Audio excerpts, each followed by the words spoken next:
Assalamualaikum warahmatullahi wabarakatuh. Halo, saya dengan Amarah Humairah Laitupah. Saya dengan Azul Maidana Nurfadilah. Saya dengan Jihan Nurifkah. Saya dengan Khadijah Rani Meka Rasuli. Pada kesempatan kali ini, kami berempat akan mewawancarai narasumber kami. Beliau seorang bekerja di BKKBN. Sejak beliau berada di bangku SMA, beliau menyukai sejarah dan politik. Kita perkenalkan beliau bernama Bapak Muhammad Ridwan Dasnel, kerap dipanggil Bapak Iwan. Sebelum kita memulai wawancara ini, saya akan membacakan biografi beliau. Beliau kelahiran 1980, lahir tepatnya di Maluku, Ambon. Beliau menempuh pendidikan SD Al-Fatah Ambon, SMP 4 Ambon, SMA 2 Ambon, dan lulusan jurusan Administrasi Negara di Universitas Pasundan, Bandung.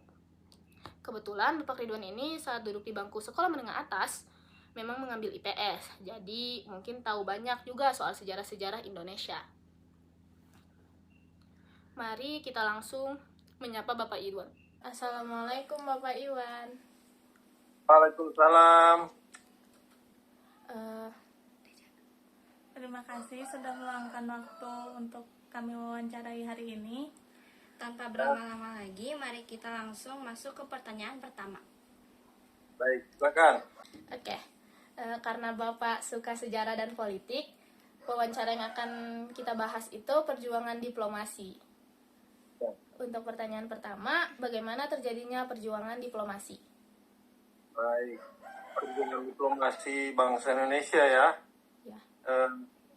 Perjuangan diplomasi terjadi karena itu merupakan salah satu pilihan dan cara kita untuk meraih kemerdekaan selain perjuangan fisik atau perjuangan bersenjata. Perjuangan diplomasi dilaksanakan sesuai dengan kondisi dan situasi pada saat itu juga di Indonesia, di mana Indonesia sebagai sebuah negara belum stabil, baik di bidang ekonominya, apalagi di bidang militernya.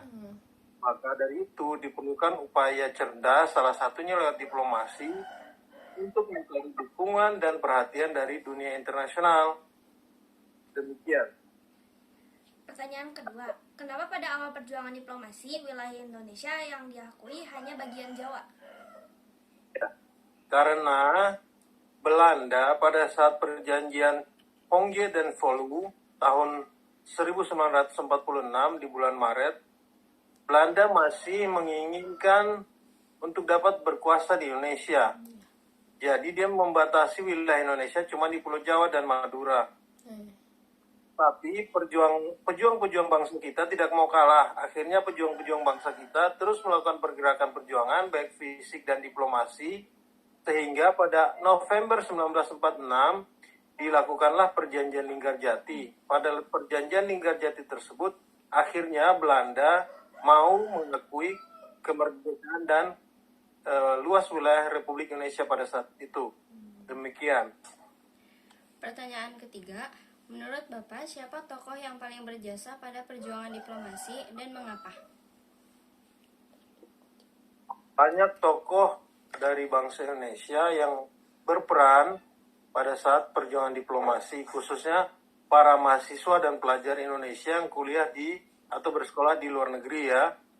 Nah, kalau menurut saya, salah satu tokoh yang mempunyai andil paling besar dalam memperjuangkan diplomasi Indonesia adalah Tan Malaka. Kenapa? Karena Tan Malaka pada saat itu dia sudah lebih dahulu aktif dan berkecimpung di gerakan kemahasiswaan di luar negeri. Demikian. Oke, untuk pertanyaan terakhir, kenapa pada akhirnya Belanda membuat konferensi meja bundar dan mengakui kedaulatan Indonesia? Iya, Belanda akhirnya membuat konferensi meja bundar dan mengakui kedaulatan Indonesia akibat dari kondisi politik global di mana Belanda sendiri sudah terdesak oleh kekuatan Nazi Jerman, dan di Asia Pasifik Jepang juga sudah berkuasa. Maka dari itu Belanda akhirnya mengikuti konferensi meja bundar dan mengakui kedaulatan wilayah Republik Indonesia. Demikian adik-adik sekalian. Adik-adik. Oke Bapak Iwan. Terima kasih sudah meluangkan waktunya. Demikian juga dari kita. Assalamualaikum. Salam, semangat belajar. Iya.